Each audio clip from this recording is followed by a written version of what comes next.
Principal की क्या need है हमें, इस पर बात कर लेते हैं। जैसा कि मैंने आपको बताया था दैट डेवलपमेंट जो है वो एक कॉन्टिन्यूस प्रोसेस है, वो कभी भी रुकता नहीं है। वो जो है वॉर्म टू टर्म जाता है।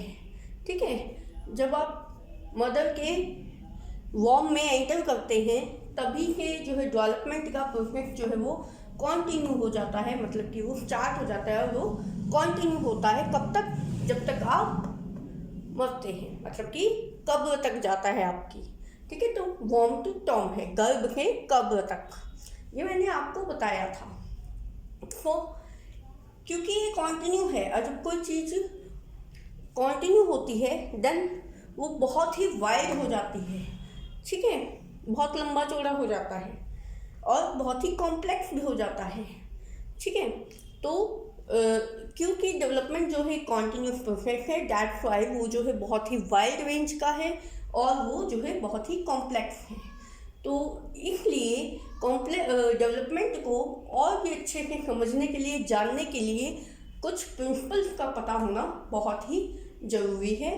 दैट्स वाई आज हम पढ़ेंगे principles of development. So our very first principle is principle of continuity and changes। तो जो हमारा सबसे पहला जो प्रिंसिपल आता है डेवलपमेंट का वो है कॉन्टिन्यूटी एंड चेंज का प्रिंसिपल। ओके, तो इसमें क्या कहते हैं, जैसा कि मैंने आपको बताया था जब हमने डेवलपमेंट की थी कि डेवलपमेंट का जब टॉपिक किया था दैट डेवलपमेंट जो है, डेवलपमेंट एक जो है कॉन्टिन्यू प्रोसेस है, मतलब कि ये जो प्रक्रिया है डेवलपमेंट की ये कॉन्टिन्यू है, ये जो है नहीं रुकती है, वॉर्म टू टर्म जाती है। ओके, तो इसमें बहुत सारे चेंजेस आते हैं। ठीक है, डिपेंडेंसी से ऑटोनॉमी की तरफ हम जा रहे हैं तो ऑब्वियस है कि बहुत सारे चेंजेस आएंगे। तो इसमें हमने क्या कहा है that development is continue and changing.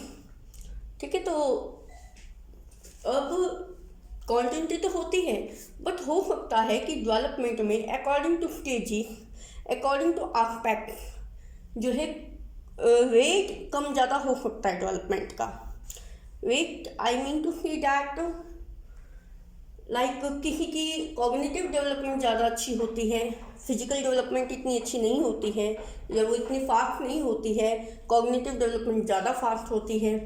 ठीक है, कई बार क्या होता है कि प्रीनेटल स्टेज में डेवलपमेंट थोड़ी कम हो रही है बट आगे जो स्टेज आ रही है इन्फेंसी है या उसके आगे जो है चाइल्डहुड है, अर्ली चाइल्डहुड, लेटर चाइल्डहुड, उनमें ज़्यादा हो रही है। लेकिन किसी का जो है प्रीनेटल में ही जैसे चलता है वैसे ही चल रहा है कि प्रीनेटल में ज़्यादा हो रही है, इन्फेंसी में ज़्यादा हो रही है, चाइल्डहुड में थोड़ी कम हो रही है।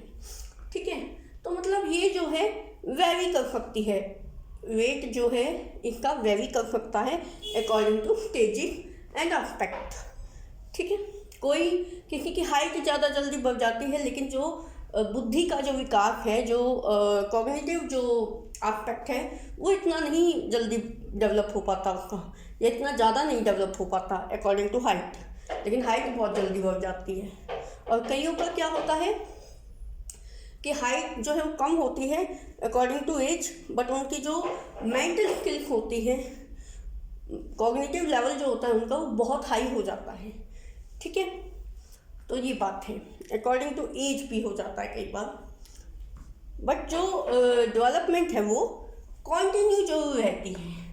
रेट अप या डाउन हो सकता है, स्पीड कम या ज़्यादा हो सकती है, लेकिन कंटिन्यू रहेगा। चेंजिंग जो है वो जीवन पर्यंत आते रहेंगे जब तक कि हम टर्म में नहीं चले जाते, तब तक ये जो है चलता रहेगा ये प्रोसेस। अब करते हैं जी second principle, principle number 2 and that is principle of uniform pattern. So second principle क्या है? यूनिफॉर्म पैटर्न का प्रिंसिपल। अब ये क्या है यूनिफॉर्म पैटर्न? मतलब कि डेवलपमेंट चाहे कितनी ही हो जाए, ठीक है, लेकिन पैटर्न जो होता है वो यूनिफॉर्म रहता है, एक जैसा रहता है। यूनिफॉर्म का मतलब है एक जैसा। एक जैसा कैसे? देखिए, जो एक प्रजाति होती है, जो एक स्पीशीज होती है, लाइक हम ह्यूमन बींग्स की एक प्रजाति है, ठीक है, फिर चाहे हम इंडिया के हों, चाहे हम अमेरिका के हों, चाहे हम जापान के हों, कहीं के भी हों, हम हरियाणा के हैं, पंजाब के हैं, कोलकाता के हैं, कहीं के भी हैं, लेकिन ह्यूमन बींग्स की एक प्रजाति है, तो उस प्रजाति का जो पैटर्न है डेवलपमेंट का वो सेम रहेगा। चाहे बंदा जो है वो किसी भी देश का है, किसी भी कंट्री का है, तो पैटर्न एक जैसा रहेगा। मतलब कि जैसे हमारी जो डेवलपमेंट होती है, स्टार्टिंग पॉइंट जो डेवलपमेंट का है वो हेड से होता है। जब मदर की वॉर्म में हमारी डेवलपमेंट स्टार्ट होती है, तो स्टार्टिंग पॉइंट हमारा सिर होता है। सिर से हमारी डेवलपमेंट स्टार्ट होती है, हमारी बॉडी ऑर्गन बनने शुरू होते हैं, और फिर वो पूरी बॉडी जो है वो बन जाती है। ऐसे ही चाहे वो अमेरिका में बच्चा पैदा हो रहा है, अमेरिका का है, तो उसकी भी जो डेवलपमेंट है मदर के पेट में वो ऐसी ही होती है, ठीक है, कि पहले उसका सिर बनेगा एंड देन पूरी बॉडी फॉर्मेशन होगी। ऐसे ही लैंग्वेज में होता है, चाहे वो इंडिया का बच्चा है, चाहे वो यूके का है, यूएसए का है, जर्मनी, जापान, कहीं का भी है वो, तो पहले जो है पहले तो वो ब ब ब म म म त ऐसे वो सीखेगा, ठीक है। उसके बाद आफ्टर देन वो जो है वन वर्ड सीखेगा। पहले वो वैबलिंग करेगा ओनली, देन वो सिंगल वर्ड जो है, सिंगल वर्ड भी नहीं कह सकते हम, सिंगल अल्फ़ाबेट सीखेगा। उसके बाद वो वर्ड सीखेगा, एक या दो वर्ड सीखेगा, देन वो जो है पूरा शब्द सीखेगा, देन वो पूरा सेंटेंस सीखेगा, फिर वो पूरी सेंटेंस फॉर्मिंग करने लगेगा। बट स्टार्टिंग में वो वैबलिंग करेगा, देन वो सिंगल अल्फ़ाबेट सीखेगा, एंड देन वो वर्ड मेकिंग करेगा, एंड देन सेंटेंस मेकिंग। ऐसा नहीं होता कि अगर बच्चा जो है वो जापान में पैदा हुआ है तो वो सीधा सेंटेंस बोलने लग जाएगा। नो, ऐसा नहीं होता। हमेशा कोई किसी भी देश का बच्चा है वो पहले जो है वैबलिंग करेगा, उसके बाद वो कुछ अल्फ़ाबेट सीखेगा, चाहे वो हिंदी के हैं वर्ण या इंग्लिश के अल्फ़ाबेट व्हाटएवर, तो वो सीखेगा। उसके बाद वो वर्ड फॉर्मेशन करेगा, एक एक दो दो वर्ड सीखेगा अकॉर्डिंग टू हिज और हर एज, एंड देन वो जो है सेंटेंस मेकिंग करेगा।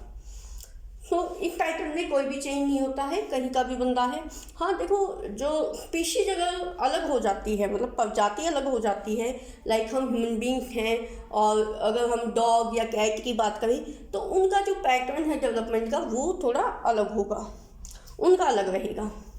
लेकिन अगर हम ह्यूमन बींग्स की बात करें तो वो जो पैटर्न होगा वो यूनिफॉर्म ही रहेगा, एक जैसा ही रहेगा वो, ठीक है। बच्चा चलना शुरू करता है तो कहीं का भी बच्चा हो, किसी भी देश का बच्चा हो, किसी भी राज्य का बच्चा हो, वो जो है पहले थोड़ा थोड़ा सहारा लेके जो है खड़ा होना शुरू करेगा, फिर वो बिना सहारे के खड़ा होना शुरू करेगा, फिर वो थोड़ा थोड़ा चलना शुरू करेगा, और फिर वो प्रॉपर चलेगा, एंड देन फिर वो थोड़ी थोड़ी रनिंग भी सीख लेगा। ऐसा नहीं है कि अगर वो जो है यूके का बच्चा है, यूएसए का बच्चा है तो सीधा जो है अपना रनिंग करना शुरू कर देगा, ऐसा नहीं होता कभी भी। डेवलपमेंट जो है एक यूनिफॉर्म पैटर्न ऑलवेज फॉलो करती है इन अ पर्टिकुलर स्पीशीज, ठीक है। नाउ अब हम कर रहे हैं third principle of general to specific, मतलब कि जर्नल से स्पेसिफिक जाने वाला प्रिंसिपल डेवलपमेंट का। तो इसमें क्या है, होल टू पार्ट जाते हैं, होल टू पार्ट। तो ये क्या कहता है कि समझ लेते हैं। देखिए, जर्नल टू स्पेसिफिक कैसे जाते हैं। जब बच्चा छोटा होता है तो उसका अपनी बॉडी पे, अपने बॉडी पार्ट पे कोई भी कंट्रोल नहीं होता है, ठीक है, क्योंकि वो डेवलप नहीं हुआ होता। उसमें जो है सारे aspect, cognitive aspect, physical aspect सारे जो है वो डेवलप नहीं हुए होते, तो इसलिए उसका खुद पे कंट्रोल, अपनी बॉडी पे कंट्रोल नहीं होता है। तो वो क्या करता है, जब भी वो कोई एक्शन करता है या कोई रिस्पॉन्स करता है किसी चीज़ को, तो वो अपनी फुल बॉडी से रिस्पॉन्स करता है, अपने फुल बॉडी पार्ट्स को, सारे बॉडी पार्ट्स को जो है वो यूज में लाता है। लाइक जब वो हंसता है तो वो अपने लेग्स को भी मूव कराता है, अपने हैंड्स को भी मूव कराता है, नेक को भी मूव कराएगा, हेड को भी मूव कराएगा। जब वो रोएगा तो भी सेम हेड, नेक, अपने जो है लेग को, अपने हैंड्स को, सबको मूव कराता है। ठीक है, ऐसा नहीं है कि उसके फ्लिप्स को या आइज को मूव करा रहा है, वो जो है फुल बॉडी को मूव कराता है। लेकिन जैसे जैसे वो बेबी बड़ा हो जाता है, जैसे जैसे वो मैच्योरिटी की तरफ जाता है, देन क्या होता है, उसे पता लग जाता है कि पर्टिकुलर एक्शन के लिए एक पर्टिकुलर बॉडी पार्ट को ही मूव कराना है। ठीक है, तो वो क्या करता है, होल पूरी बॉडी को ना मूव करा के उसको जो है फिर स्पेसिफिक बॉडी पार्ट को मूव कराना आ जाता है। लाइक जब हम छोटे बच्चे को एक पेंसिल देते हैं कि पकड़ो इसे, जब बच्चा जो है स्कूल जाने लगता है और हम उसको पेंसिल देते हैं कि होल्ड करो इसको, तो बच्चे से वो होल्ड नहीं होती है। वो क्या करता है, उस पेंसिल को पूरे सारी फिंगर्स से, 5 के 5 फिंगर्स से वो उसको होल्ड करने की कोशिश करता है। ठीक है, क्यों? क्योंकि उसको नहीं पता कि ये कैसे होल्ड होगी, या उससे वो होल्ड होती ही नहीं है, क्योंकि उसका कंट्रोल नहीं होता है। लेकिन जब जैसे वो थोड़ा बड़ा होता है, उसकी जो है मसल्स, फाइन मसल जो है ग्रो होती हैं, डेवलप होती हैं, तो वो क्या करता है, फिर उसको समझ में आती है या उससे होल्ड हो जाती है, वो पेंसिल जो है वो उसके 2 फिंगर एंड 1 थंब में होल्ड हो जाती है। ठीक है, तो बाद में वो समझता है, जब वो थोड़ा मैच्योर हो जाता है, मैच्योरिटी की तरफ जाता है, जब उसकी डेवलपमेंट हो रही होती है, तो वो समझता है कि किसी एक्शन को रिस्पॉन्स करने के लिए किसी पर्टिकुलर बॉडी पार्ट को ही मूव कराना है, बजाय पूरी बॉडी को मूव कराने की। ठीक है, अब आ जाते हैं डेवलपमेंट के 4th प्रिंसिपल पे, and that is principle of individual difference. So principle of individual difference क्या है? व्यक्तिगत विभिन्नता, व्यक्तिगत विभिन्नताएं। तो ये व्यक्तिगत विभिन्नताएं क्या हैं, तो वो देखते हैं। व्यक्तिगत विभिन्नताएं हैं कि देखो, 2 लोग हैं, कोई भी 2 लोग हैं, वो जो है हर एस्पेक्ट में वो सेम नहीं हो सकते। ठीक है, उनका जो डेवलपमेंट प्रोसेस जो है वो तो यूनिफॉर्म होता है। ठीक है, अभी हमने पढ़ा था कि डेवलपमेंट जो है वो यूनिफॉर्म पैटर्न फॉलो करती है, बट वो जो है हर एस्पेक्ट में एक जैसे नहीं हो सकते। मतलब कि क्या है, देखिए, कोई भी व्यक्ति है, वो जब मदर की होम में होता है तो हमें पता है कि उसके जो है हेड की डेवलपमेंट पहले होती है, देन पूरी बॉडी की डेवलपमेंट होती है। लेकिन क्या होता है कि 2 लोग या तो देखने में अलग होते हैं, या तो उनकी हैबिट्स अलग होती हैं, मतलब कुछ ना कुछ उनमें जो है डिफरेंस होता ही होता है। ठीक है, या तो वो फिजिकल एस्पेक्ट में अलग होंगे, या इमोशनल में अलग होंगे, ठीक है, या कॉग्निटिव लेवल जो है, कॉग्निटिव स्किल्स जो है उनकी अलग होंगी। एक जो है ज़्यादा जल्दी प्रॉब्लम सॉल्व करता है, एक को थोड़ा टाइम लगता है, या एक की हाइट बहुत ज़्यादा है, एक की हाइट कम है अकॉर्डिंग टू एज, एक जो है ज़्यादा वीक है इमोशनली, एक जो है थोड़ा स्ट्रॉन्ग है इमोशनली, बट उनका जो पैटर्न ऑफ डेवलपमेंट है वो यूनिफॉर्म है। ठीक है, उन्होंने बोलना तो वही पहला जो है वैबलिंग की है, उसके बाद उन्होंने अल्फ़ाबेट या वर्ड सीखे हैं, उसके बाद उन्होंने वर्ड मेकिंग सीखी है, उसके बाद उन्होंने सेंटेंस मेकिंग सीखी है। ठीक है, पहले जो है स्पोर्ट के सहारे चलना शुरू किया है, उसके बाद उन्होंने खुद चलना शुरू किया, उसके बाद रनिंग स्टार्ट की है। पहले उनका हेड बना है डेवलपमेंट की टाइम, जब उनकी वॉर्म में डेवलपमेंट हो रही होती है तो उनका भी जो है सबसे पहले हेड बना है, देन उनकी फुल बॉडी फॉर्मेशन हुई है। लेकिन वो जो है physical, social, economic cognitive aspects में वो जो है अलग होते हैं। ठीक है, तो कोई भी दो इंसान जो है वो बिल्कुल सेम नहीं हो सकते, वो किसी न किसी एस्पेक्ट में अलग होते हैं। और यही जो है ये प्रिंसिपल हमें समझा रहा है, the principle of individual difference, कि हर व्यक्ति दूसरे व्यक्ति से अलग होता है किसी न किसी मायने में। ठीक है, नाउ डेवलपमेंट का फिफ्थ प्रिंसिपल करते हैं। तो फिफ्थ प्रिंसिपल जो है डेवलपमेंट का है principle of integration. Integration stand for एकीकरण। ठीक है, एकीकरण। इसमें क्या होता है प्रिंसिपल ऑफ इंटीग्रेशन में, जो बॉडी होती है, बॉडी पार्ट जो होते हैं हमारी बॉडी के, वो कोऑर्डिनेशन में चलने लग जाते हैं। कोऑर्डिनेशन में मतलब कि ऐसे चलते हैं वो कि हमें पता ही नहीं लगता। ठीक है, कि हमारी बॉडी का कौन सा पार्ट मूव कर रहा है, वो सिस्टम में एक फ्लो में चलते हैं। ठीक है, एक फ्लो में चलना स्टार्ट हो जाती हैं चीज़ें, सॉरी बॉडी पार्ट, हमें पता ही नहीं लगता। लाइक हम जब रोटी बना रहे होते हैं गैस पे, तो हमारे दोनों हैंड्स, ठीक है, हमारी आईज मूव कर रही होती हैं, वर्क कर रही होती हैं कोऑर्डिनेशन में। ठीक है, एक कोऑर्डिनेशन में वो जो है वर्क कर रही होती हैं, इंटीग्रेशन आ जाता है। जैसे एक हाथ से हम पहले हम उनको बेल रहे हैं, फिर हम उस पे तवे पे डाल रहे हैं, तो आइस का भी यूज़ हो रहा है उसमें और हैंड्स का भी यूज़ हो रहा है। फिर देख रहे हैं कि वो कितनी पक गई है, फिर जो है चिमटा लेके हम उसको जो है ऊपर आगे ऊपर या नीचे करते हैं। ठीक है, फिर क्या करते हैं हम एक हाथ से जो है वो तवे को पकड़ते हैं, एक हाथ से उस रोटी को फेंकते हैं। तो इस टाइप से क्या होता है कि हमारे जो है हैंड भी वर्क कर रहे होते हैं और हमारी आइज भी वर्क कर रही होती है। लाइक जब हम साइकिल चलाते हैं तो हमारी लेग भी मूव कर रही होती हैं, हमारे हैंड भी मूव कर रहे होते हैं और हमारी आइज भी वर्क कर रही होती हैं। ठीक है, आइज जो है देख रही होती है कि सामने के क्या आ रहा है, हम किस डायरेक्शन में चल रहे हैं। ठीक है, और लेग जो है हमारी पैडलिंग कर रही होती हैं एंड हैंड जो है हमारे हैंडल को कंट्रोल कर रहे होते हैं। ठीक है, सब कुछ जो है एक फ्लो में हो रहा होता है। ऐसा नहीं होता कि हम जो है अपने बॉडी पार्ट को अलग अलग जो है ऑर्डर दे रहे होते हैं कि अब तुम्हें मूव करना है, या हैंड को कह रहे होते हैं कि अब तुम्हें मूव करना है, लेग को कह रहे होते हैं अब तुम्हें मूव करना है, अब चलो भाई आइज की टर्न है। ऐसे नहीं करना है, ऐसे नहीं करते हैं हम। वो जो है सब कुछ एक फ्लो में हो रहा होता है।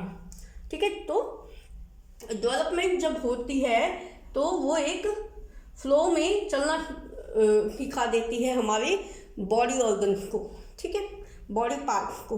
तो कोऑर्डिनेशन, तो वो क्या करते हैं आपस में कोऑर्डिनेट करके चलते हैं।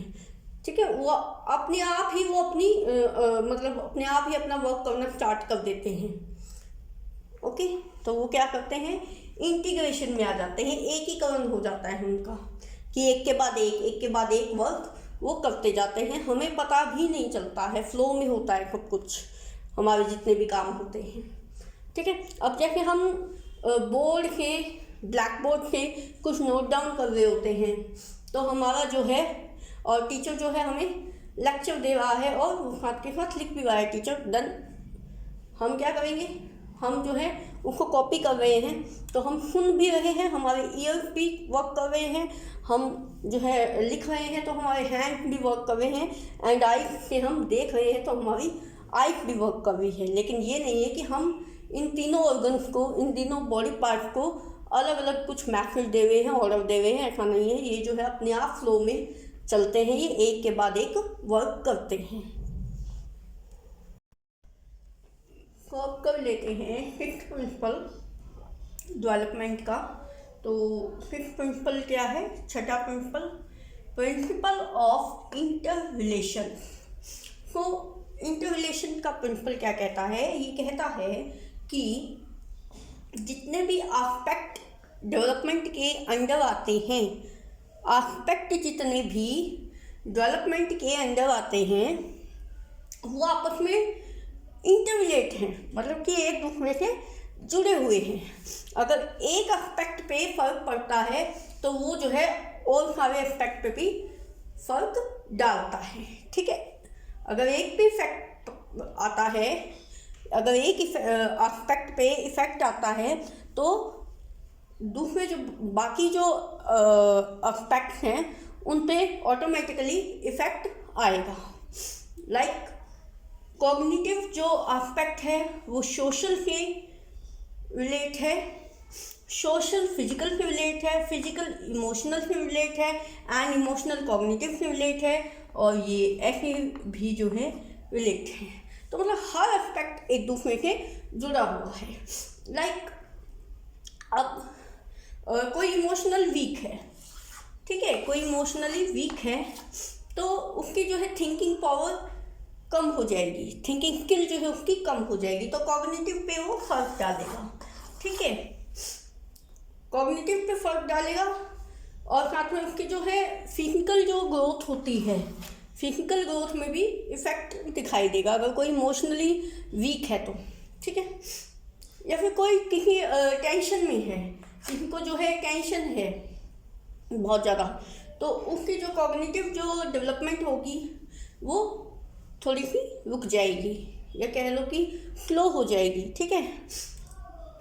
दूसरा वो इमोशनल हो जाएगा, ठीक है।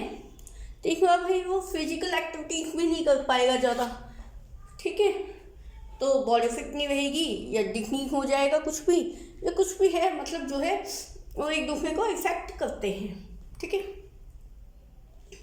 अब मान लो कोई सोशली इकोनॉमिकली वीक है, तो क्या होगा कि लोग उसको हर चीज़ में नकारेंगे, ठीक है, उसको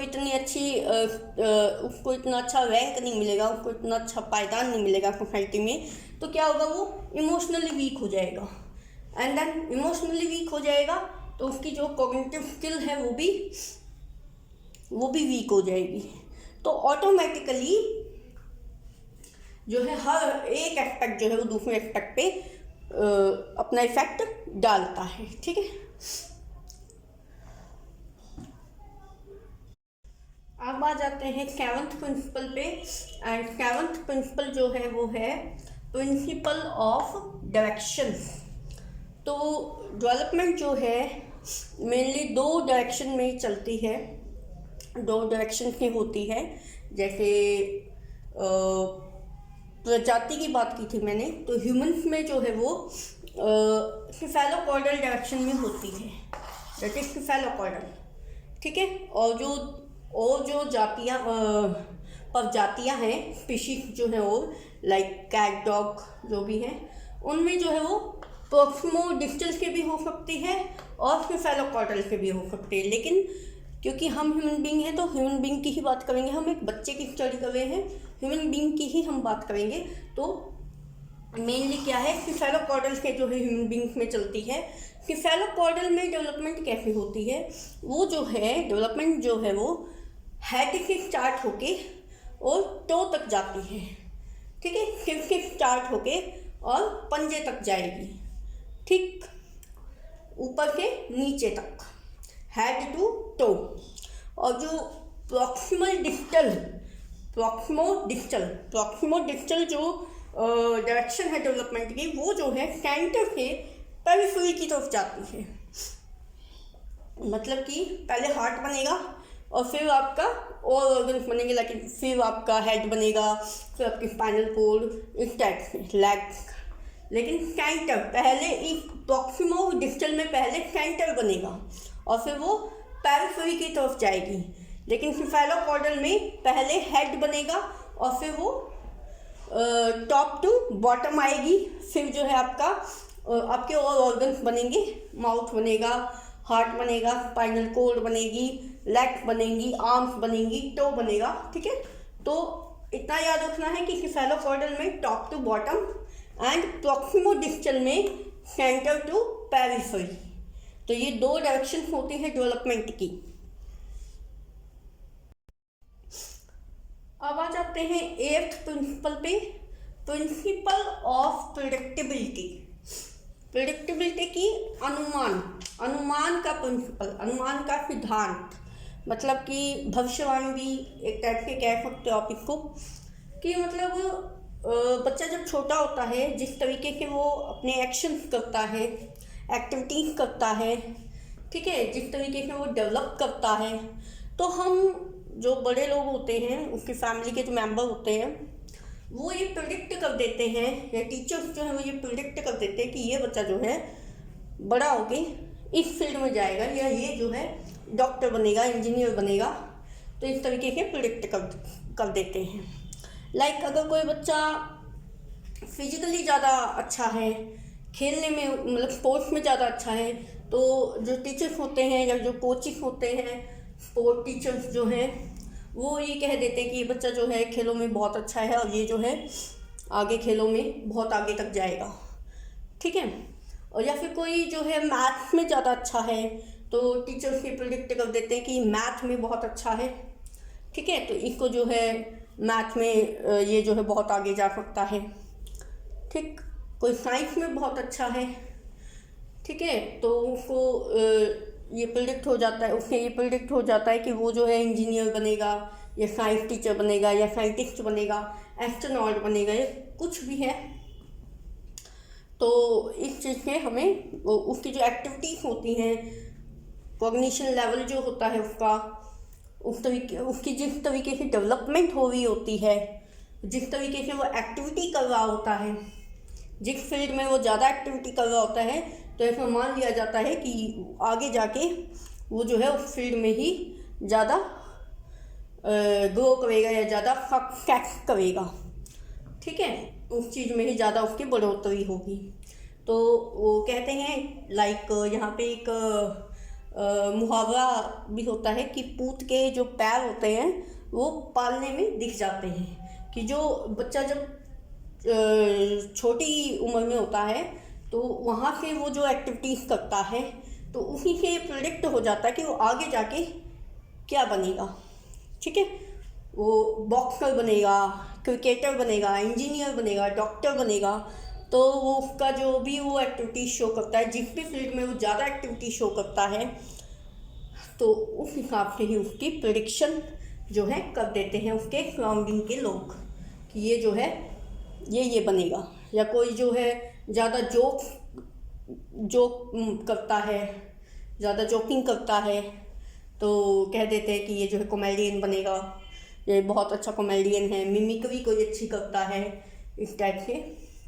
तो जिस भी फील्ड में बच्चे का इंटरेस्ट ज़्यादा दिखता है, एक्टिविटीज़ ज़्यादा दिखती हैं, तो उसी से ये प्रिडिक्ट कर दिया जाता है कि ये जो है बच्चा आगे जाके इस फील्ड में ये बन सकता है, ठीक है।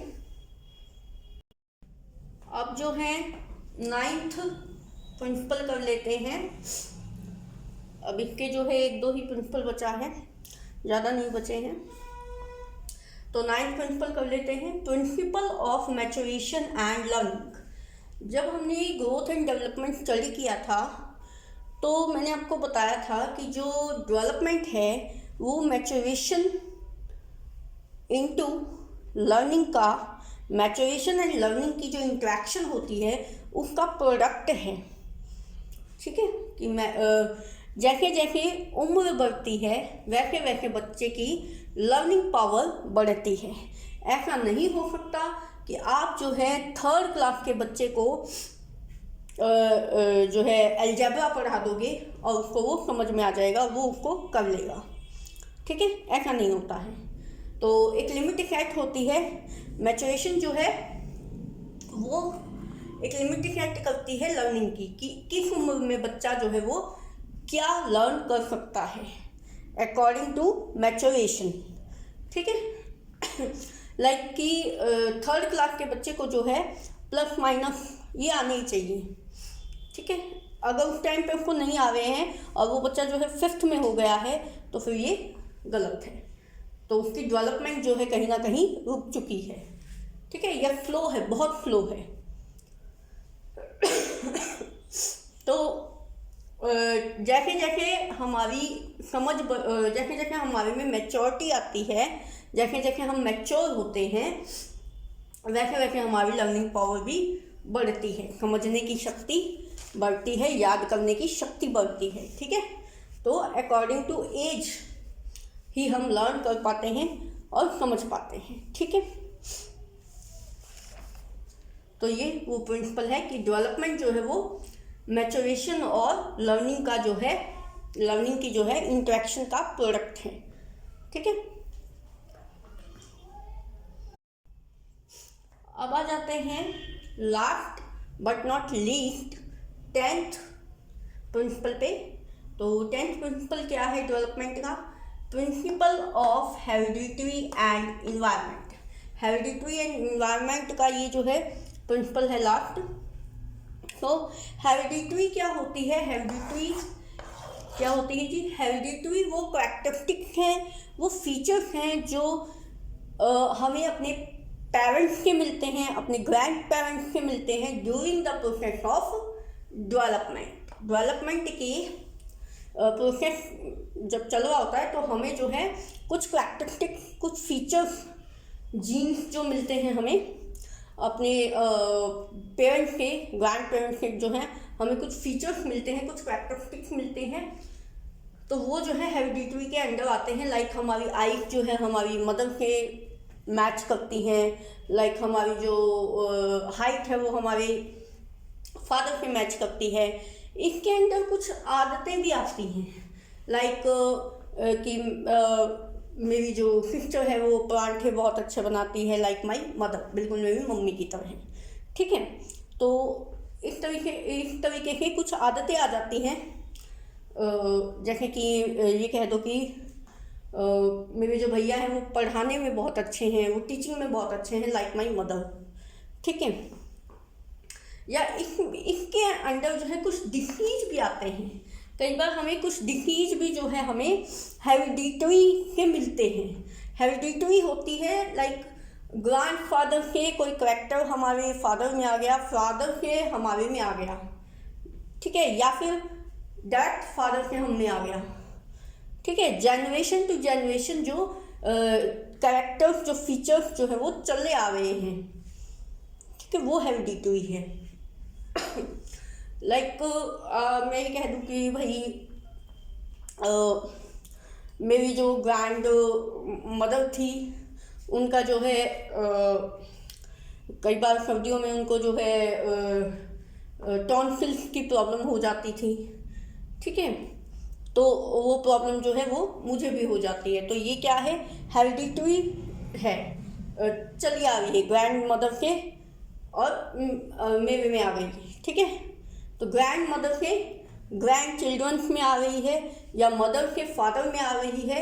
कोई फीचर है, कोई करेक्टर है, कोई डिसीज है, कोई हैबिट है, तो ये चीज़ें हैं। ठीक है, स्ट्रक्चरल कोई करेक्टर है, लाइक हमारी जो है आंखें मिलती हैं, नाक मिलता है, हाइट मिलती है, या कलर मिलता है पेरेंट्स पे या ग्रैंड पेरेंट्स पे। कह देते हैं जब बच्चा होता है कि ये तो अपनी दादी पे गया है, बुआ पे गया है या बहन पे गया है। ठीक है, इस तरीके के। तो स्ट्रक्चरल चेंजेस, कोई स्ट्रक्चरल फीचर्स, या फिर हमारा कोई डिसीज, या फिर कोई हमारी हैबिट। ठीक है, हैबिचुअल फीचर, तो वो सारे जो है हमारे हेरिडिटरी के में इंक्लूड होते हैं। तो वो भी डेवलपमेंट का एक हिस्सा है। ठीक है, तो वो डेवलपमेंट के प्रोसेस के दौरान हमें मिलता है हमारे पेरेंट्स से, ग्रैंड पेरेंट्स से। एक तो ये चीज़ें हमें अफेक्ट करती हैं। हमारा जो मेकअप तैयार होता है, मेकअप मीन्स हमारी जो बॉडी तैयार होती है, हमारा जो डेवलपमेंट प्रोसेस होता है पूरा जो चलता रहता है, कॉन्टिन्यू है, वो जो है एक तो हेरिडिटरी के बिहाफ पे चलता है, और एक क्या है? इन्वायरमेंट। इन्वायरमेंट मतलब कि हमारी सराउंडिंग, हमारी सराउंडिंग पे बेस करता है कि हमारा नेबर कैसा है। ठीक है, अब दो बच्चे होते हैं, मान लो जुड़वा हुए हैं दो बच्चे, एक को आपने जो है एक क्रिमिनल गैंग के पास छोड़ दिया और एक को आपने खुद अपने आप जो है पाला है, तो दोनों में डिफरेंस बहुत ज़्यादा होगा। बेशक वो जो हैं हेरिडिटरी जो फैक्टर हैं, मान लो वो देखने में सेम होंगे, मान लो उनकी हाइट सेम होगी क्योंकि वो ट्विंस हैं, हाइट सेम हो सकती है, उनका जो है कलर सेम हो सकता है, स्किन का, देखने में वो बिल्कुल सेम हो सकता है, लेकिन उनका जो बिहेव है वो बहुत ही अलग होगा, क्योंकि उनकी जो परवरिश जिस इन्वायरमेंट में हुई है, डेवलपमेंट उनकी जिस इन्वायरमेंट में हुई है, एक जो है वो क्रिमिनल इन्वायरमेंट में हुई है और एक की जो है नॉर्मल इन्वायरमेंट में हुई है, तो उनमें बहुत फ़र्क होगा। जो क्रिमिनल इन्वायरमेंट में जो बच्चा पैदा हुआ है और सॉरी जो बच्चा पला है, तो उसका जो बिहेव है वो भी क्रिमिनल जैसा होगा, उसमें जो कैरेक्टर होंगे वो क्रिमिनल माइंड जैसे होंगे, ठीक है। और जो नॉर्मल जिसकी परवरिश नॉर्मल घर में हुई है, तो उसमें जो है वो नॉर्मल ही होगा, वो क्रिमिनल माइंड का नहीं होगा। तो इन्वायरमेंट सॉरी जो नेबर होता है, सराउंडिंग जो हमारी होती है, जो हमारा नेबर होता है, सराउंडिंग होती है, सोसाइटी होती है, वो भी बहुत ही इफ़ेक्ट डालती है डेवलपमेंट के प्रोसेस में।